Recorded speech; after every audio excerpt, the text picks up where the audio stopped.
capítulo 8 até o versículo 17 do capítulo 9. Gênesis, capítulo 8, versículo 20 até o versículo 17 do capítulo 9.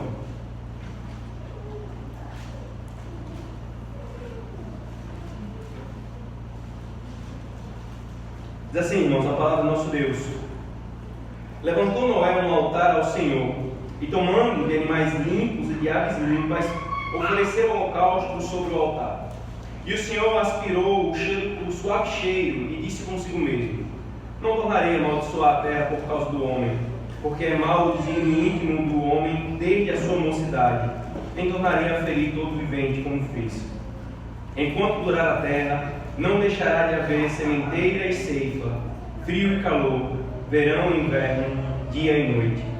Abençoou Deus a Noé e a seus filhos e lhes disse: sede fecundos, multiplicai-vos e enchei a terra. Pavor e medo de vós virão sobre todos os animais da terra e sobre todas as aves dos céus. Tudo o que se move sobre a terra e todos os peixes do mar, nas vossas mãos serão entregues. Tudo o que se move e vive, ser-vos-á para alimento. Como vos dei a erva verde, tudo vos dou agora. Carne, porém, com sua vida, isto é, com o seu sangue, não comereis. Certamente requererei a vós o vosso sangue, o sangue da vossa vida. De todo animal o requerirei, como também da mão do homem. Sim, da mão próximo de cada um requerirei a vida do homem. Se alguém derramar o sangue do homem, pelo homem se derramará o seu, porque Deus fez o homem segundo a sua imagem. Mas sede fecundos e multiplicai-vos, povoai a terra e multiplicai-vos nela. Disse também Deus a Noé e a seus filhos: eis que estabeleço a minha aliança convosco e com a vossa descendência, e com todos os seres viventes que estão convosco, tanto as aves, os animais domésticos, os animais selváticos que saíram da arca, como todos os animais da terra. Estabeleço a minha aliança convosco. Não será mais destruída toda a carne por águas e dilúvio, nem mais haverá dilúvio para destruir a terra. Disse Deus: este é o sinal da minha aliança que faço entre mim e vós, e entre todos os seres viventes que estão convosco, para perpétuas gerações.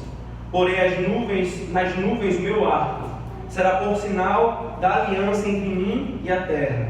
Sucederá que, quando eu trouxer nuvens sobre a terra e nelas aparecer o arco, então me lembrarei da minha aliança, firmada entre mim e vós e todos os seres viventes de toda a carne. E as águas não mais se tornarão em dilúvio para destruir toda a carne. O arco estará nas nuvens. Vê-lo-ei e me lembrarei da aliança eterna entre Deus e todos os seres viventes de toda a carne que há sobre a terra.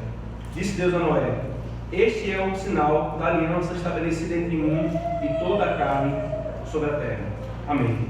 Vamos orar, irmãos, pedindo a bênção do Senhor. Deus bendito, nós, nesse culto, Senhor, nesse encontro pactual do teu povo contigo, nós agora nos assentamos para ouvirmos a tua instrução. Não é, Senhor, não é um exercício de pura racionalidade. Nós não compreenderemos a tua palavra simplesmente no uso das nossas faculdades mentais, mas nós necessitamos do teu auxílio, Senhor.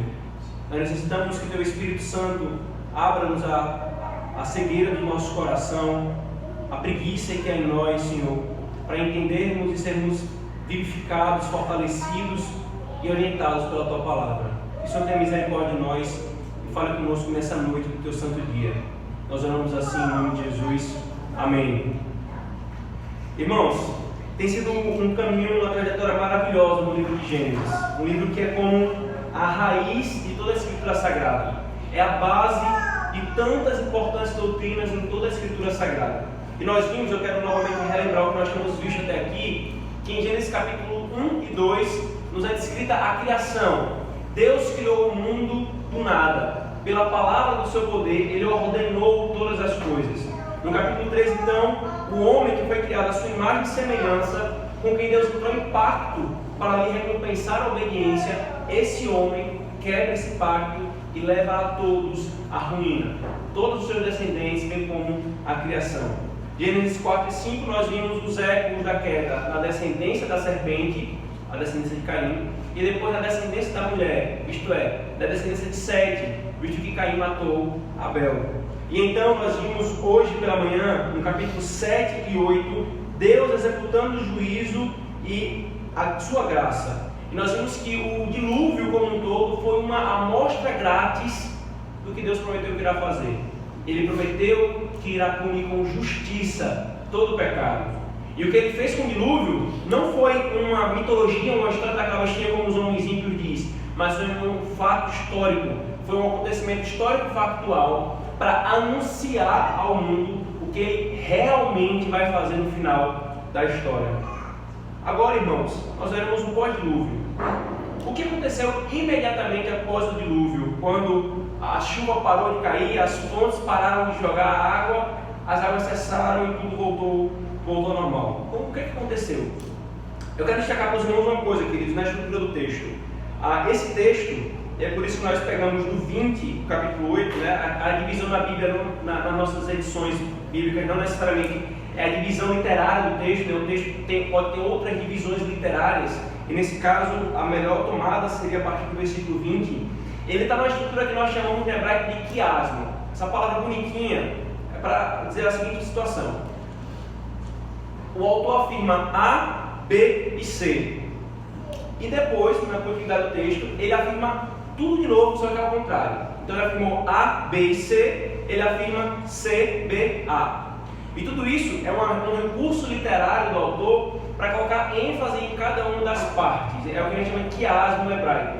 Ele vai e volta falando a mesma coisa, acrescentando informações novas. E é isso que o autor faz aqui, irmãos. Então, primeiro, do capítulo 8, do 20 ao 22, nós temos uma promessa de não destruição da parte de Deus. Aí no capítulo 9, versículo 1, Deus abençoa a Noé e a sua família. E no versículo 2 e 4 do capítulo 9, ele estabelece um padrão da relação entre aqueles homens e a criação. Aí ele começa a falar tudo do contrário de novo. Ele, no versículo 5 a 6, passa a falar sobre a relação dos homens. Depois, no versículo 7, abençoa novamente a família de Noé. E no final, 8 a 17, ele estabelece novamente a sua promessa de não destruição. Ele vai e volta afirmando a mesma coisa. Por que isso aqui é importante, irmãos? Porque cada uma dessas partes, que eu chamei de A, B e C, que A, B e C, C, B, A, elas têm um tema comum entre elas. Uma única palavra pode resumir o que é dito em todas essas partes. E essa palavra é preservação. Preservação. De forma que a estrutura do nosso sermão, então, vai ser assim, irmãos. Nós primeiro veremos o versículo 1 a 7 do capítulo 9, que seria a parte B e C, a ordenança em favor da vida. E segundo, nós veremos as pontas, 8, do 20 ao 22, e 9, do 8 ao 17, que é a promessa de não destruição. As duas coisas falam sobre a preservação da vida, só que um é em termos de ordenança e o outro é em termos de promessa. Tanto a ordenança quanto a promessa querem trazer uma coisa: preservação da vida. E nós vamos entender o porquê disso. Ora, Deus acabou de destruir o mundo, preservando apenas 8 seres humanos: Noé, seus filhos, a sua esposa e as esposas dos seus filhos. Por que agora a tônica do texto, a ênfase do texto é preservação? Por que isso? E mais uma vez, irmãos, o Senhor está nos anunciando o Evangelho por meio disso. Então vejamos primeiro o versículo 1 ao 7 do capítulo 9, por favor.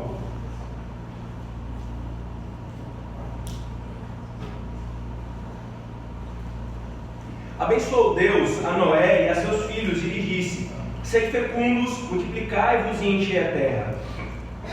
Pavor e medo de vós virão sobre todos os animais da terra e sobre todas as aves dos céus, tudo que se move sobre a terra, e todos os peixes nas vossas mãos serão entregues. E até aqui, e nós continuaremos a leitura no decorrer da exposição. E veja, irmãos, embora tenham colocado esse texto, né, nós começamos a leitura no versículo 20 do capítulo 8. Aí eu estou começando a exposição no meio, né, no meio do texto. Exatamente para nós estabelecermos uma ordem lógica, embora não seja a ordem literária, uma ordem lógica do argumento. Mas mesmo tentando estabelecer isso, irmão, nós precisamos entender qual é o contexto dessa bênção que o Senhor fala. Abençoou Deus a Noé e aos seus filhos. O que ele falou antes, para que então aqui ele falasse que ele está abençoando eles para serem fecundos. Aí veja o versículo 21, por favor, finalzinho dele. Não, no início. Não tornarei a amaldiçoar a terra por causa do homem, porque é mau o desígnio íntimo do homem desde a sua mocidade. Veja, irmãos, Deus fala isso, que não destruirá o homem mais, porque o coração do homem, desde a sua mocidade, desde o seu nascimento, desde quando não fase tenra, é mau. O que significa isso, irmãos? Se os irmãos lembrarem, foi exatamente isso que ele falou no capítulo 6, versículo 5, o porquê dele destruir o mundo. Eu destruo o mundo porque o coração do homem é mau. Agora, depois de ele destruir o mundo, ele fala, eu não mais vou destruir o mundo porque o coração do homem é mau. Por que o senhor está falando isso? Essa é a resposta que nós vamos ver no segundo ponto. Mas o que eu quero destacar aqui, irmãos, é a questão da implicação disso. Veja o versículo 22. Enquanto durar a terra, não deixará de haver sementeira e ceifa, frio e calor, verão e inverno, dia e noite. Veja, irmãos, o Senhor estabelece aqui no versículo 22 a manutenção e um padrão fixo e contínuo da ordem criada. Deus não mais destruirá, antes Ele preservará a criação em seu curso. A preservação visando um objetivo maior. E aqui nós começamos a entender o porquê que a justificativa da preservação é a mesma do juízo. Dessa forma, irmãos, o que é afirmado no versículo 1 ao 7 do capítulo 9 é exatamente uma ordenança no tocante ao homem de qual é o papel dele nesse processo de preservação.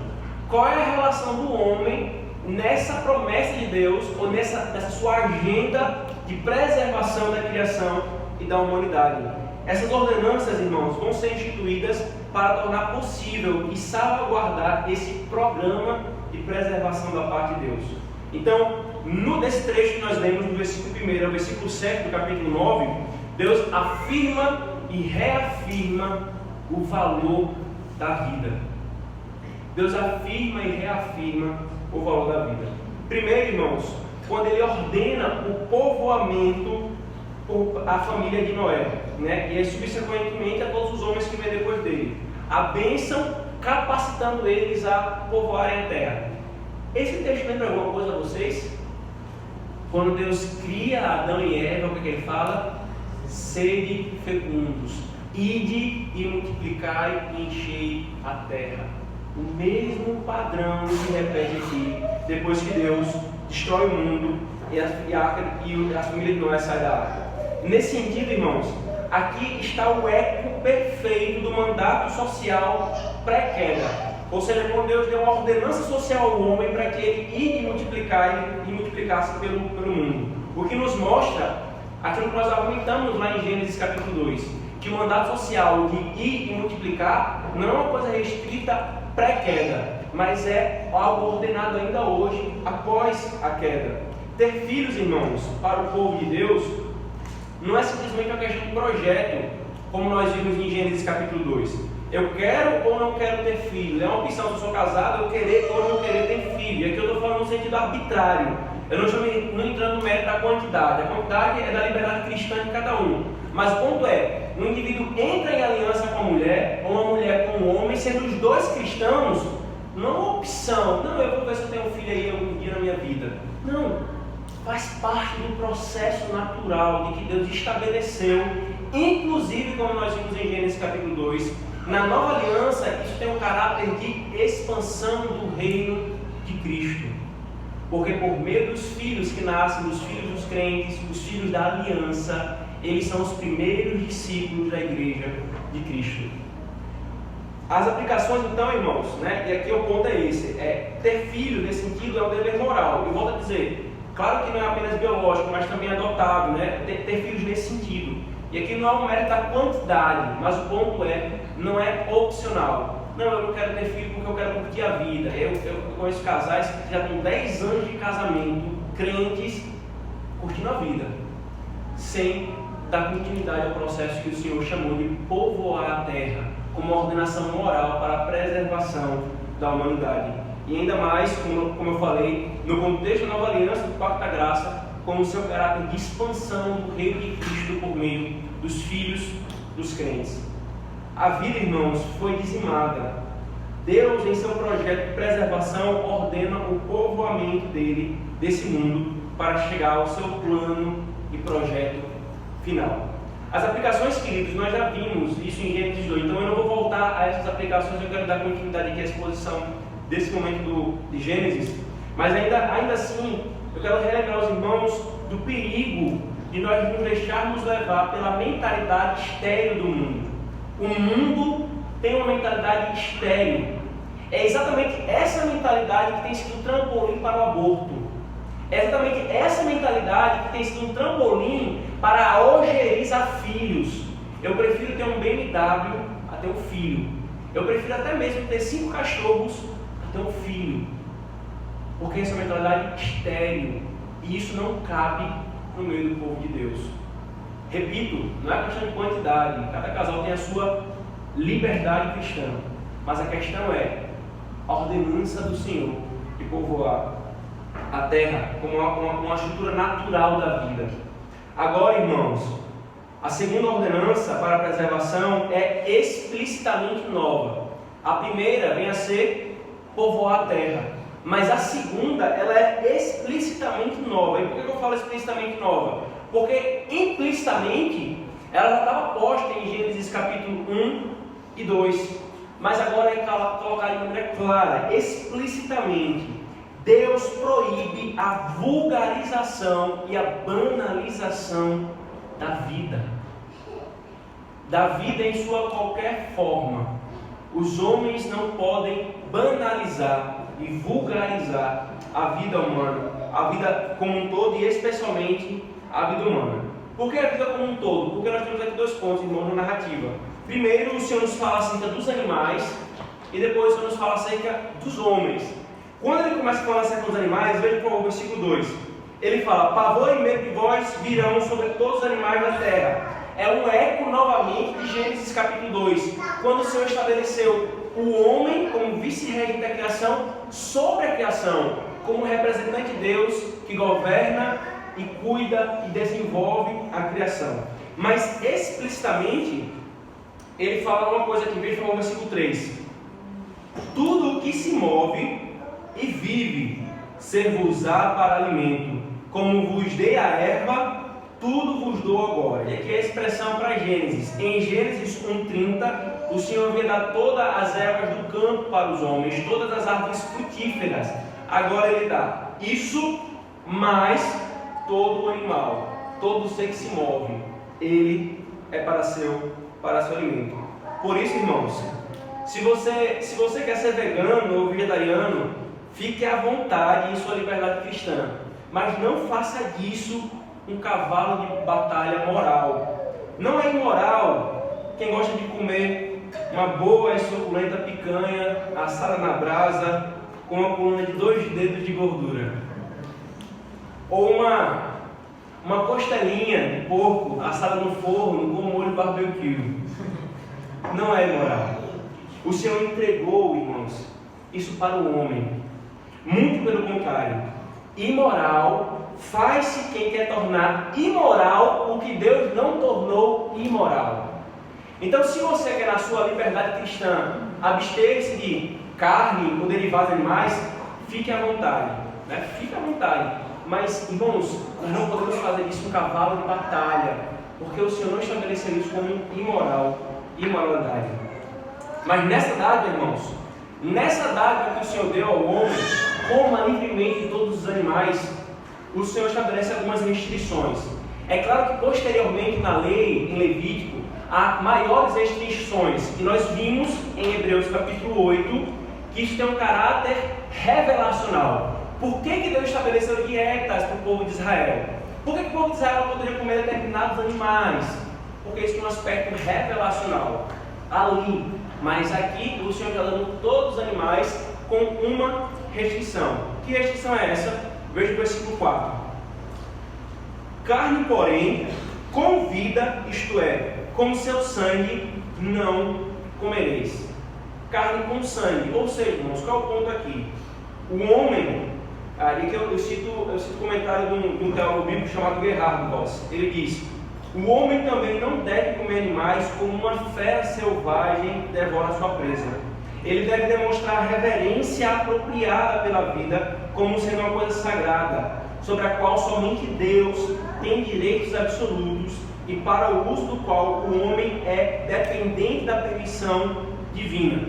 E então no versículo 5, veja por favor, Deus mostra a seriedade disso. Veja que ele diz: certamente requererei o vosso sangue, o sangue da vossa vida, de todo animal o requererei, como também da mão do homem. Sim, da mão do próximo, de cada um requererei a vida do homem. E aqui o versículo 5 fala do versículo 4 e faz uma transição para o versículo 6. Ele vai requerer o sangue do animal e o sangue do homem. Ele vai requerer. E é por isso essa restrição, irmãos. Deus deixa claro que não está elevando o animal ao nível do homem, como fazem os evolucionistas e os legisladores modernos, irmãos, que sem temor de Deus quer tornar mais crime matar animal do que matar homem. Como a gente brincava certa vez, o presbítero Leonardo explicando a legislação ambiental aqui no Brasil.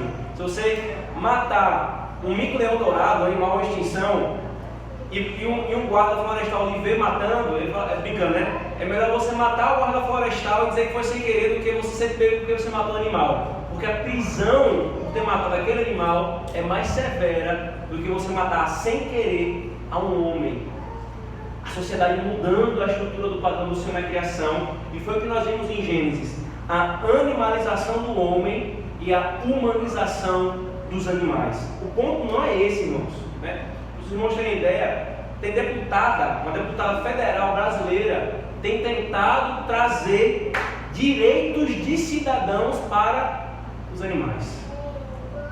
Não é isso que o Senhor está falando, irmãos. Ele não está levando os animais no mesmo patamar do homem.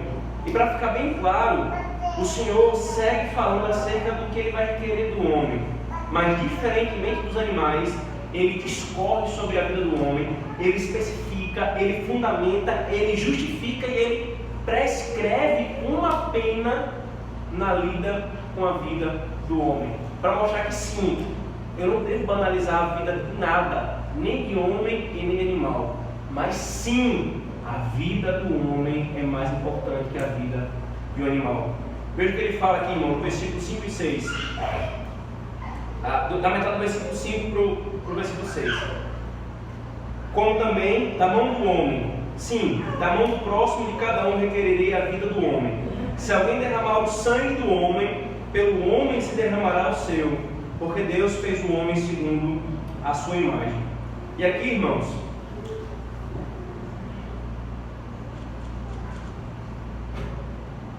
o ponto que esses dois versículos querem mostrar é que a vida é sagrada para o Senhor.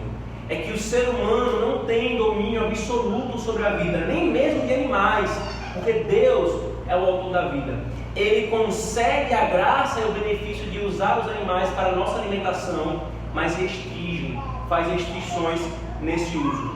Por isso, irmãos, pecam também os homens que são cruéis com os animais só pela crueldade, matar por matar.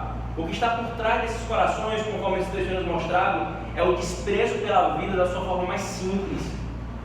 Se despreza a vida em sua forma mais simples por perversidade, ele chegará na sua forma mais complexa por perversidade. Isso não é, irmãos, uma proibição para matar e comer. O Senhor acabou de dar essa bênção para o homem.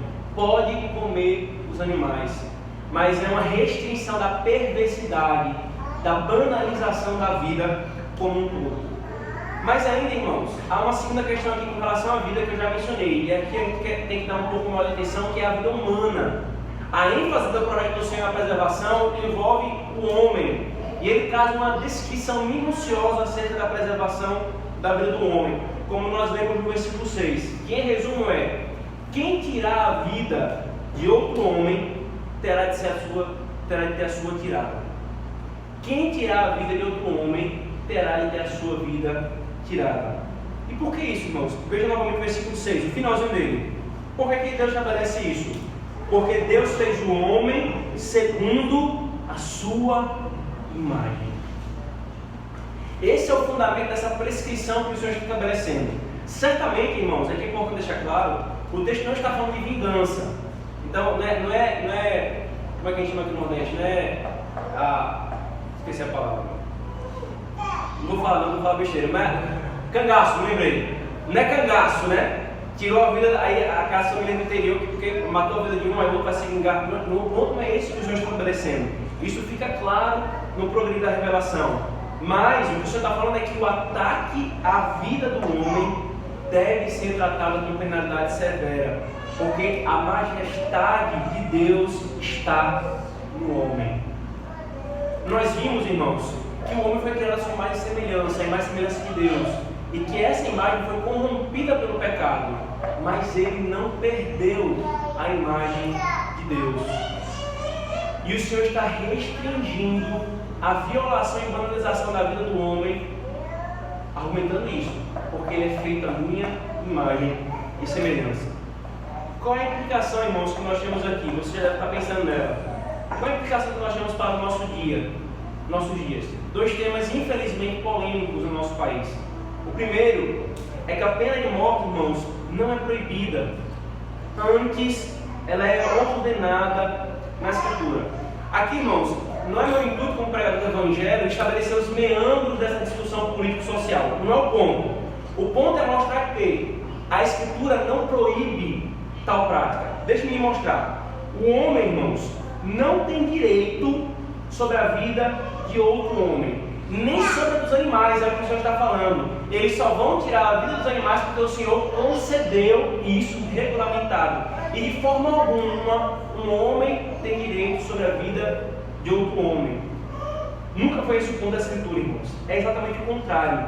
Porque Deus tem direito sobre a vida, é que Ele institui a pena de morte para que os homens entendam a seriedade da vida. Como assim, pastor? Vamos continuar argumentando. É por isso que o apóstolo Paulo fala o que ele fala em Romanos. Abra, por favor, Romanos 13. Romanos capítulo 13.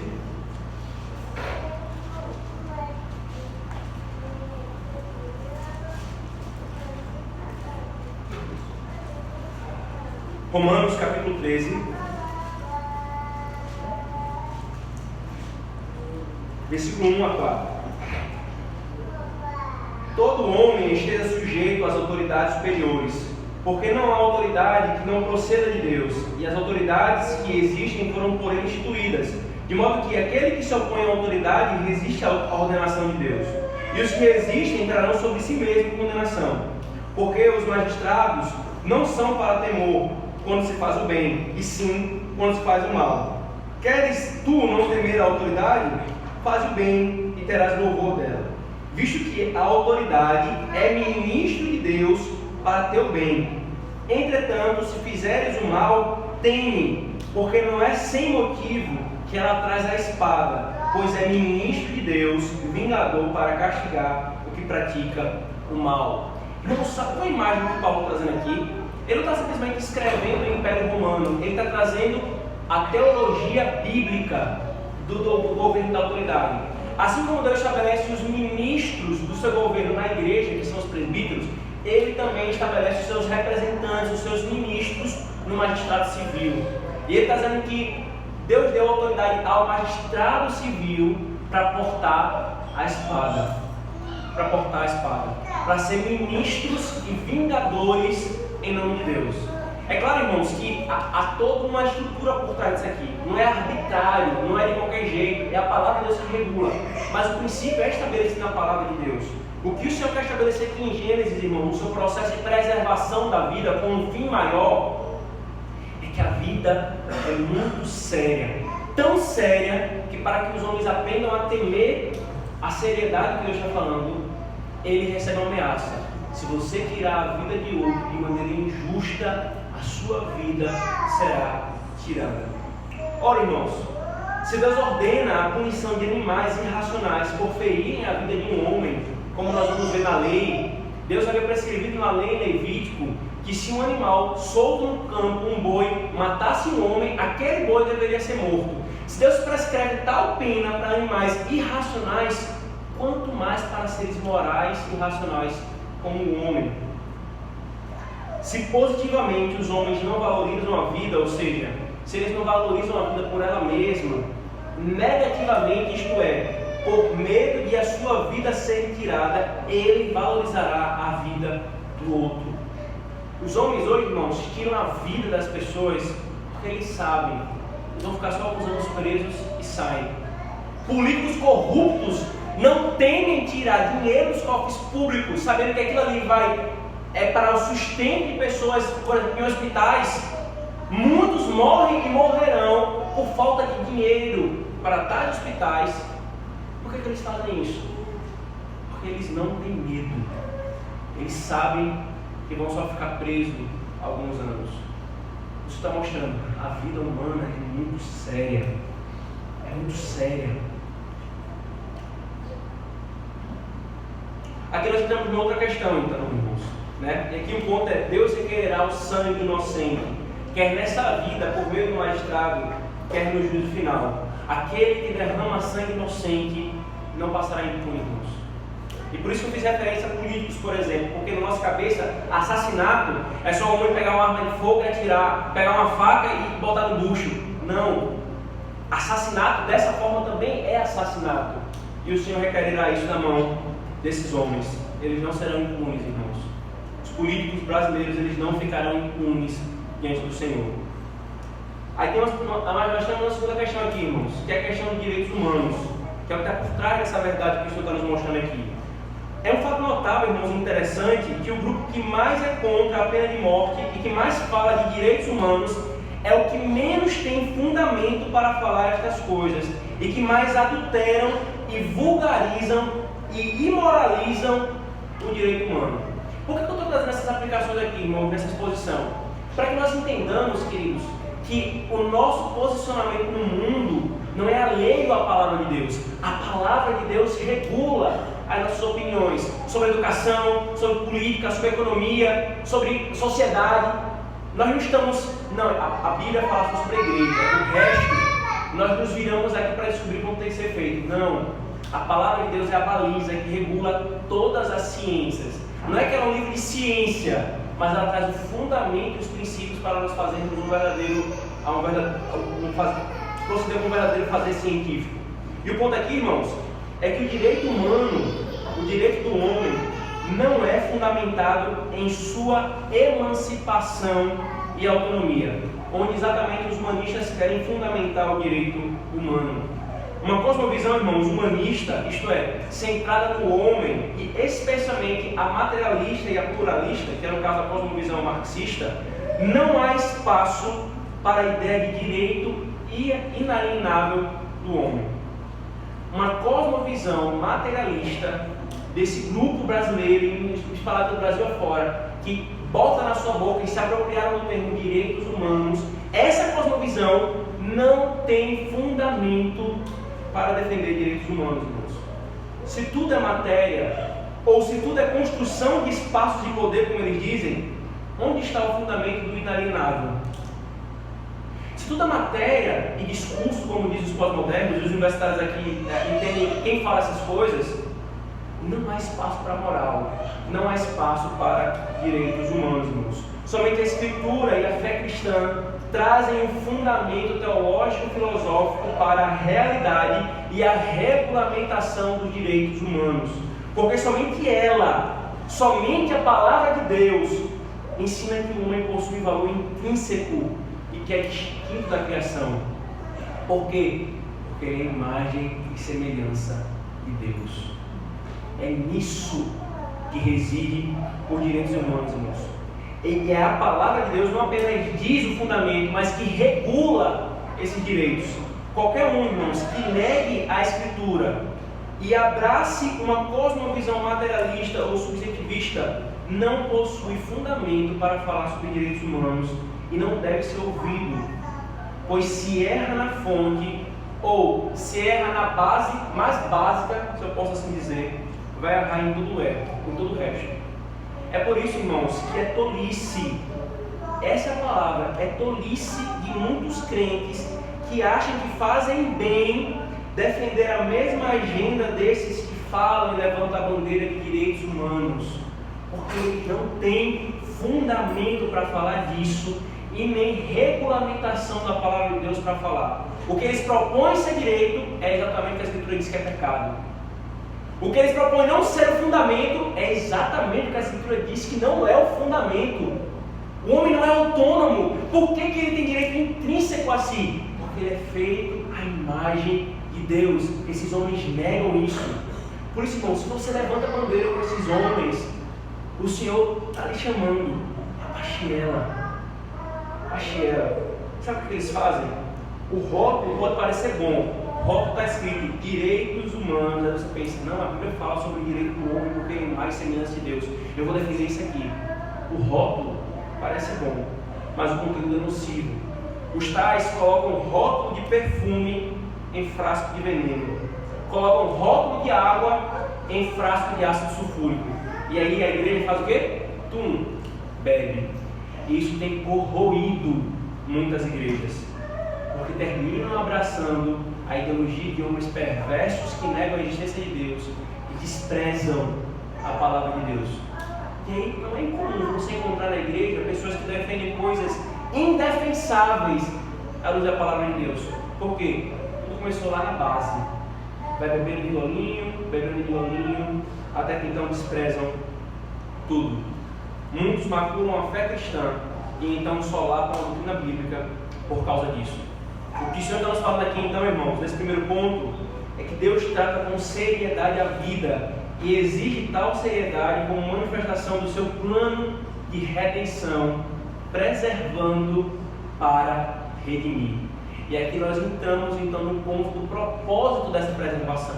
Por que todas essas ordenanças? Por que o Senhor fala, vão, multipliquem-se e leve com seriedade a vida do outro, a tal ponto que se você tirar a vida do homem, a sua vida deve ser tirada. Por que ele faz tudo isso? Porque ele quer conduzir para um ponto maior. É o ponto da preservação para a redenção. Preservar para redimir. E aqui então, irmão, nós entramos no segundo momento do texto, que é a promessa de não destruição da vida. Por favor, versículo 8 a 20 a 22 e do 8 a 15. Do 8 a 17. Nós vamos ver primeiro o 8, 20 a 22.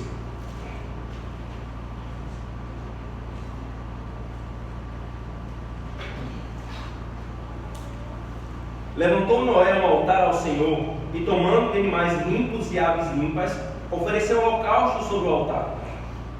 E o Senhor aspirou o suave cheiro e disse consigo mesmo: não tornarei a amaldiçoar a terra por causa do homem, porque é mau o desígnio íntimo do homem desde a sua mocidade. Nem tornarei a ferir todo vivente como fiz. Enquanto durar a terra, não deixará de haver sementeira e ceifa, frio e calor, verão e inverno, dia e noite. Irmãos, essa promessa da destruição, ela está posta de duas formas e em duas partes. A primeira é essa que nós lemos, e a segunda está no versículo 8 ao 17 do capítulo 9. E veja, nós vamos ver uma de cada vez, mas veja uma coisa importante. É que primeiro o Senhor estabelece essa promessa, para depois estabelecer a ordenança. O que eu estou querendo dizer? Primeiro no texto veio isso aqui que nós estamos lendo. O Senhor estabeleceu a promessa de que não mais destruiria a vida, para depois ordenar ao homem que ele multiplique e que ele preserve a vida. Então, primeiro vem a promessa, para depois vir a ordenança. E o que acontece então, irmão, nesse primeiro momento da promessa? Assim que Noé saiu da arca, o que ele fez? Ele adorou ao Senhor. Ele fez um altar e por meio de sacrifícios ele adorou ao Senhor. É interessante, irmãos, porque nós não temos uma regulamentação até aqui de que Deus é adorado por meio de sacrifícios, mas nós temos visto repetidamente em Gênesis que desde que Deus matou animais para cobrir Adão e Eva, assim os homens estavam praticando. E o texto vai trazer uma especificação: animais limpos, isto é, posteriormente, segundo a lei, esses animais que foram oferecidos eram animais limpos. O ponto aqui, irmãos, é que tem uma coisa que nos chama a atenção. Sabe o que é? Sabe o que nos chama a atenção? Noé acabou de sair de uma arca, quase um ano dentro dela, depois de ver o mundo ser morto. Qual é a primeira coisa que ele faz? a primeira coisa que ele faz depois de ser salvo do dilúvio é adorar ao Senhor. A primeira coisa que nós fazemos, irmãos, depois de ser salvo do dilúvio é adorar ao Senhor.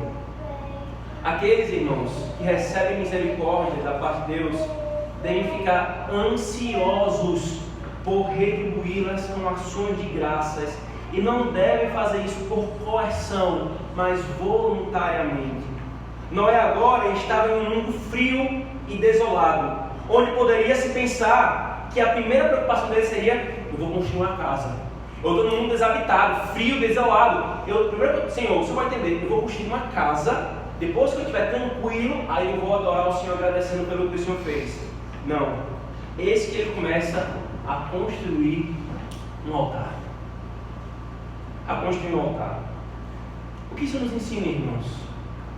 Ensina, queridos, que é natural da nova natureza do crente que foi salvo por Cristo querer adorá-lo pública e privadamente, irmãos.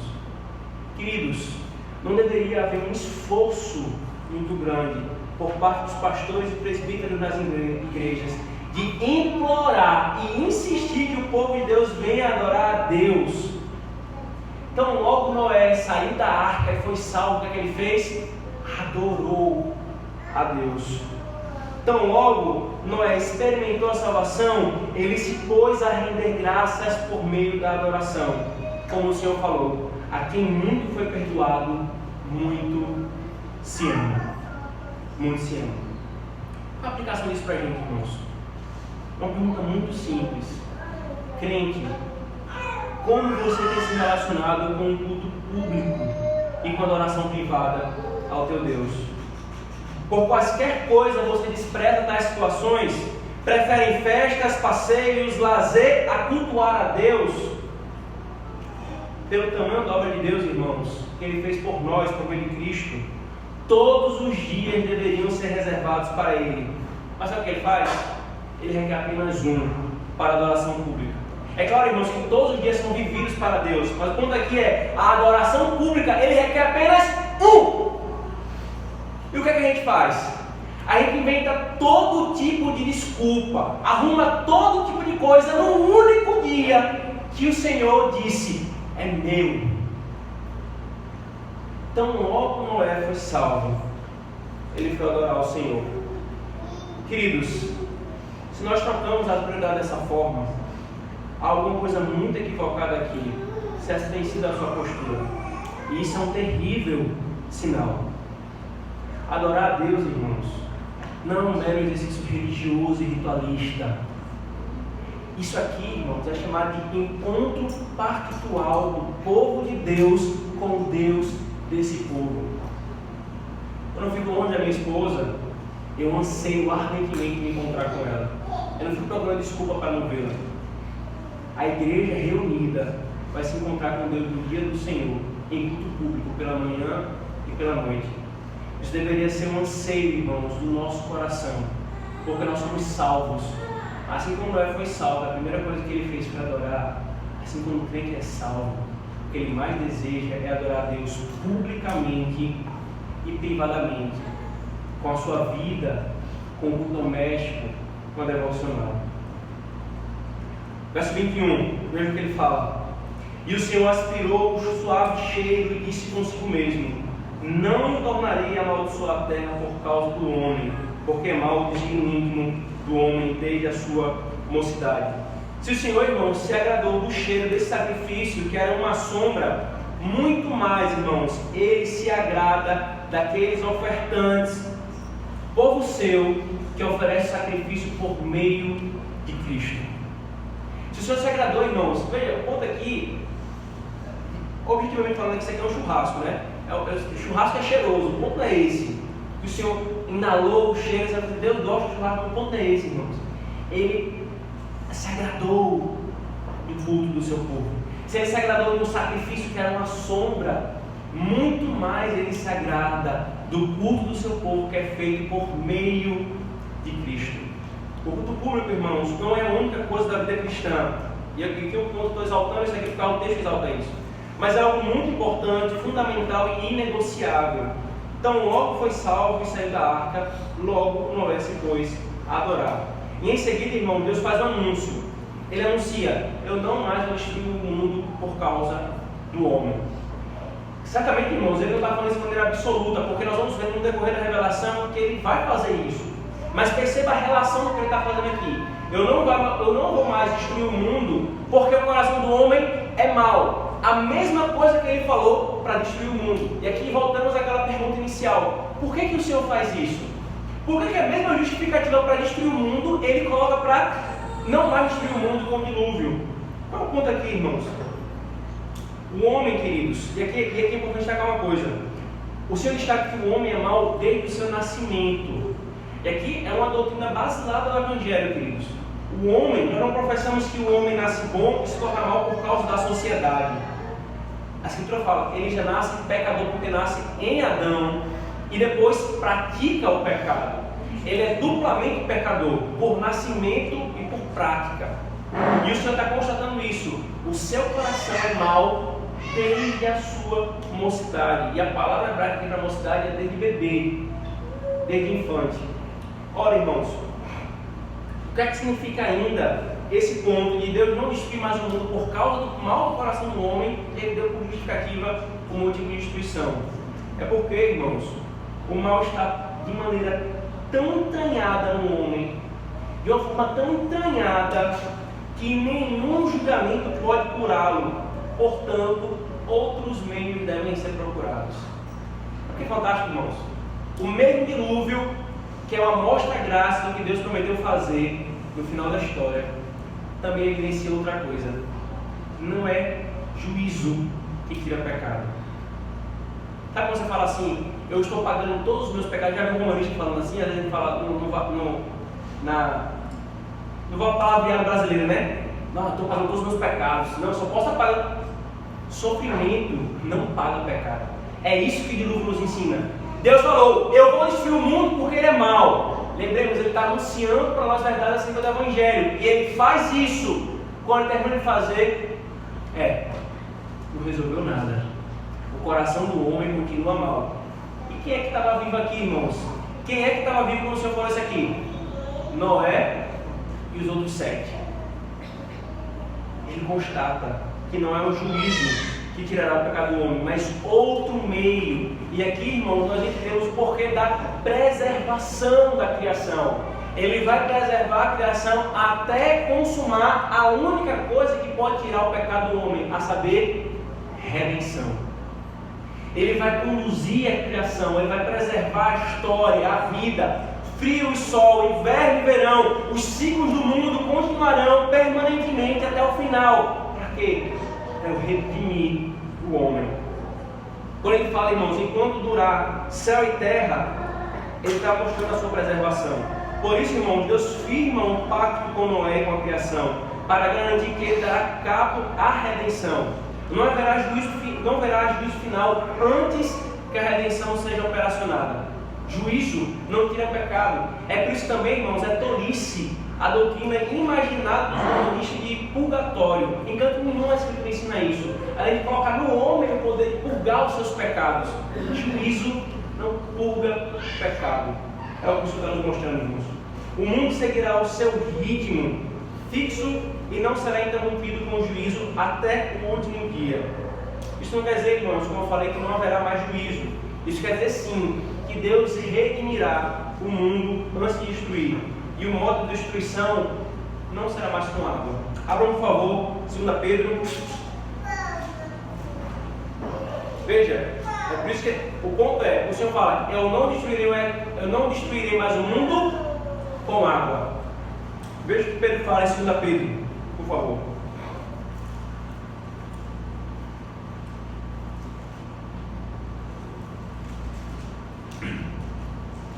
2 Pedro 3, 6, 7 e depois 12 e 13.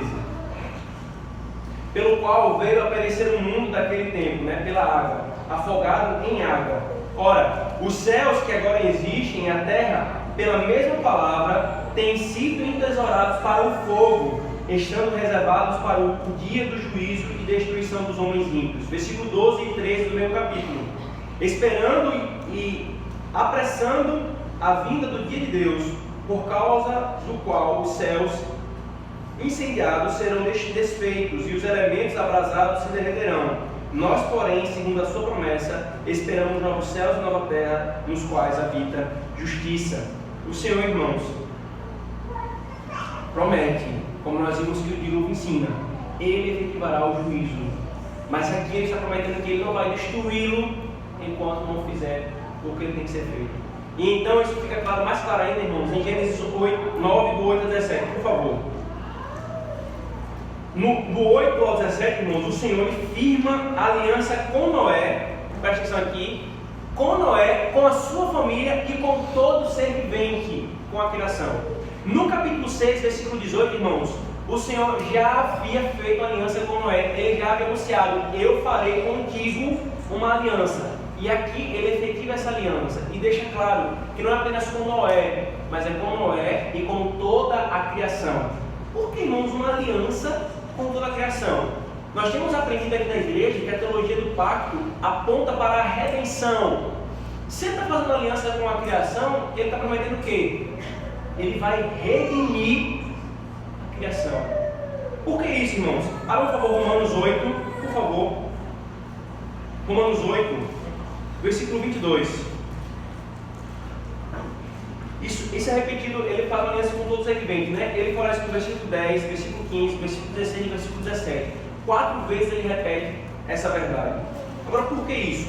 Romanos 8, a partir do versículo 22. Paulo fala: porque sabemos que toda a criação a um só tempo geme e suporta angústias até agora. E não somente ela, mas também nós, que temos as primícias do Espírito Santo, igualmente gememos em nosso íntimo, aguardando a adoção de filhos e redenção do nosso corpo, porque na esperança fomos salvos. Agora veja, por favor, ainda, versículo 20. Pois a criação está perdão, irmãos, na verdade é a partir do versículo 19. A ardente expectativa da criação aguarda a revelação dos filhos de Deus, pois a criação está sujeita à vaidade, não voluntariamente, mas por causa daquele que a sujeitou, na esperança de que a própria criação seja redimida do cativeiro da corrupção para a liberdade da glória dos filhos de Deus. Porque sabemos que toda a criação, a uma só tempo, geme e suporta angústias até agora. Por que isso, irmãos? Por causa da doutrina de Gênesis, que diz que o Senhor estabeleceu o homem como representante de Deus sobre toda a criação. O juízo que o Deus traz sobre o homem não caiu só sobre a raça humana, mas caiu sobre a criação, de forma que a criação geme a redenção. O que Cristo fez, irmãos, não foi só para salvar a alma do homem, mas para salvar o homem todo. Não foi apenas para nos levar para nuvens, para nós ficarmos pulando de uma nuvenzinha para outra por toda a eternidade, mas foi para que por toda a eternidade essa criação seja redimida. E é por isso que a linguagem da Escritura, como nós vimos hoje pela manhã, é novos céus e nova terra. A eternidade em corpo e matéria, porque o ser humano não é apenas espírito, mas espírito e corpo. Espírito e corpo. E o resumo, então, irmão, desse pacto que Deus firma, prometendo preservação até a redenção, Deus firma o pacto com Noé e com toda a carne, promete novamente aquilo que nós vimos no capítulo 8, não destruir mais o mundo por meio do dilúvio, e por último, ele dá um selo, o arco da aliança, para lembrar da sua promessa. Em resumo, irmãos, o pacto com Noé é a garantia de que o mundo testemunharia a obra da redenção antes da obra de juízo final. Abra, por favor, Isaías capítulo 54, por favor. Isaías capítulo 54. Essa verdade ecoa no Antigo Testamento também. Versículo 9.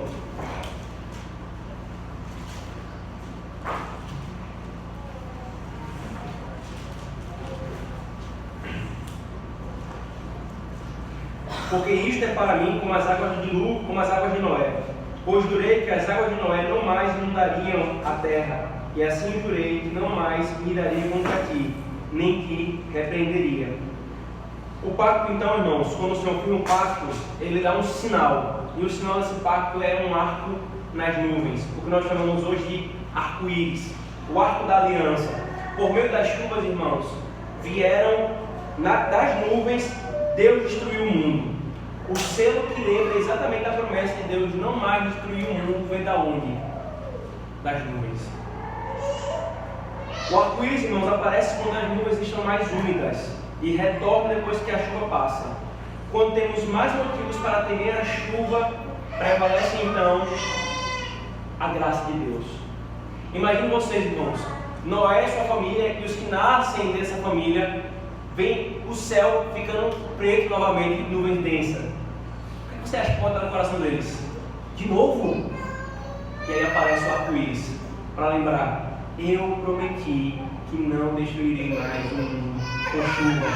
Por isso, irmãos, o arco-íris, ele não é um arco, ele é um arco, e o arco ele tem que ter flechas e a corda, mas esse arco não tem nem flecha nem corda. Ele não está apontado para baixo, ele está apontado para cima, para nos lembrar de que Deus não mais destruirá o mundo com chuva. Por isso, irmãos e crianças, quando vocês olharem para o céu e verem um arco-íris, lembrem-se da misericórdia de Deus.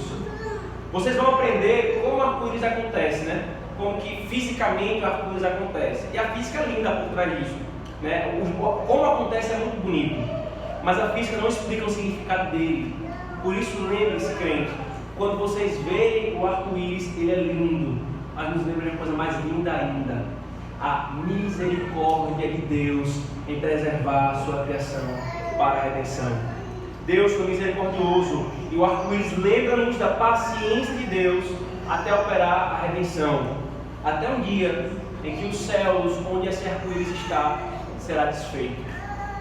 Em resumo, irmãos, o que nós vimos hoje, a aliança com Noé provê a estrutura histórica na qual o princípio de Deus conosco poderá experimentar a realização completa. Deus veio em julgamento, mas também providenciou um contexto de preservação no qual a graça da redenção vai prosperar. O velho mundo, irmãos, foi instituído para ser um monumento da justiça, de forma que este mundo permanece até esse dia como um monumento da misericórdia, de acordo com o juramento de Deus. O velho mundo foi destruído para ser um monumento da justiça, para que os homens olhem para trás e vejam: Deus vai fazer, porque Ele é justo. Mas esse mundo continua até hoje para nos lembrar: Deus é paciente. E é por causa dessa paciência, irmãos, que tem uma outra coisa fixa que acontece toda semana. Domingo após domingo, domingo após domingo, o Senhor anuncia o Evangelho para os homens. Creia e você será salvo. Isso, irmãos, é paciência do Senhor. Isso é paciência do Senhor. Oremos, irmãos, agradecidos ao nosso Deus por isso, por essa graça dele para conosco. Senhor Deus, bendito seja o teu nome, por causa da tua misericórdia.